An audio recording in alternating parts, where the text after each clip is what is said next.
मित्रांनो, कल्पना करा, तुम्ही न झोपता किती दिवस जागा राहू शकता. 2 दिवस, 3 दिवस, पण या कथेतील कैद्यांना 30 दिवस सलग जागं ठेवायचं होतं. 1940च्या दशकात रशियातील काही वैज्ञानिकांनी 5 राजकीय कैद्यांवर एक भयावह प्रयोग केला.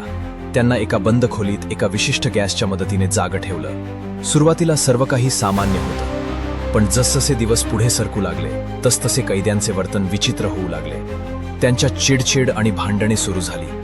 त्यांची मानसिक स्थिती बिघडून ते विचित्र आवाज काढू लागले. त्यानंतर एक भयान शांतता पसरली. काही दिवसांनंतर जेव्हा वैज्ञानिकांनी खोलीचे दार उघडले तेव्हा जे दृश्य दिसले ते पाहून ते हादरले. कैद्यांनी स्वतःच्याच शरीराचे भाग कापले होते आणि ते खात होते. त्यांच्या शरीराचे मोठ्या प्रमाणात नुकसान झाले होते. ते प्रचंड वेदना सहन करत होते.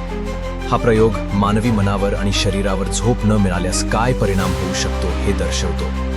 ही कथा आपल्याला झोपेचे महत्त्व आणि मानवी मनाच्या सीमा किती नाजूक असतात हे सांगते. अशाच मनोरंजक माहितीसाठी रहस्यरंग या चॅनलला लाईक आणि फॉलो करा व याविषयी अधिक माहिती वाचण्यासाठी फेसबुकवर फॉलो. धन्यवाद.